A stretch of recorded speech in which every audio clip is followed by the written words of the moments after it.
kilalanin ng isang barbero na hindi lang gupit ang kaya.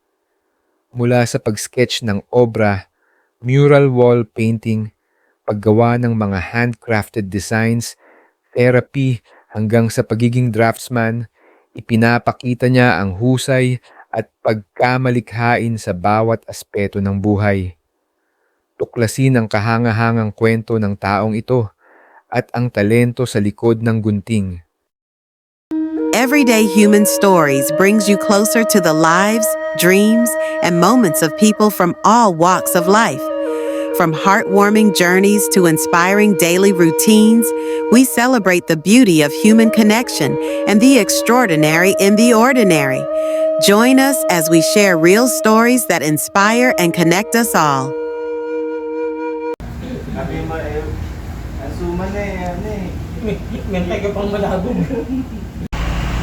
Kuya Chad, anong pangarap ng isang talented na Kuya Chad? simple lang, makatulong lang sa magulang ko. Tapos, syempre, kung meron akong pwesto, makatulong lang din sa mga gusto makapag-drawing. Pero syempre, hindi tayo makatulong kung wala tayong sariling mga gamit, mga pwesto. Lalo na kapag natulungan ko yung nanay ko, saka tatay ko. Tatay ko matandaan yun. Kaya kailangan, sa pamamagitan ng talent ko, kumikita ako, natutulungan ko na sila.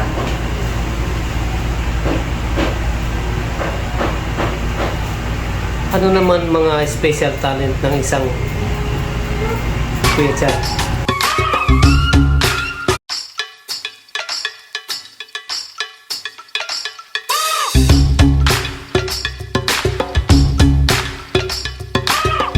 Chad.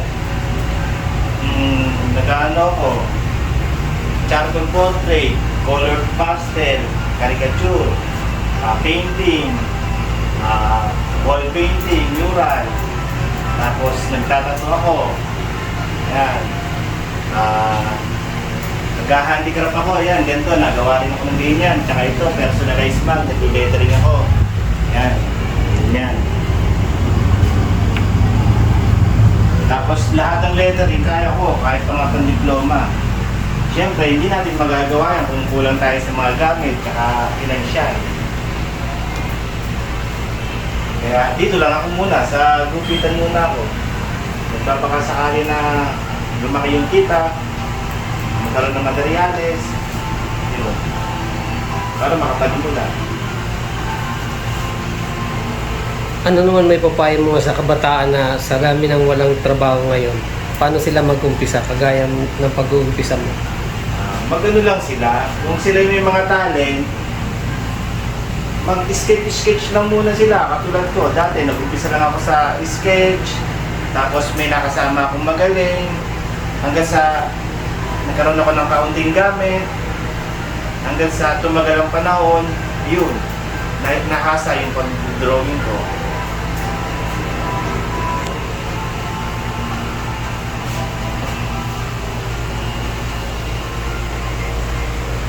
Bilang barbero, ano may papayo mo sa mga kabataan na walang alam mo? Mag-aral sila kung anong meron talent sila, i-enhance nila. Huwag silang mawalan ng pag-asa na hanggang doon na lang sila.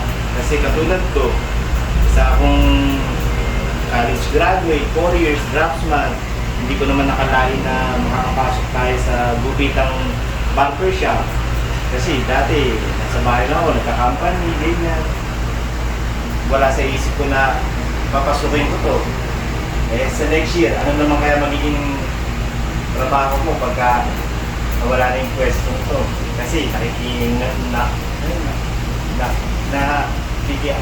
lang tayo. Sa isang pangarap mo, magkaroon ka sariling barbershop.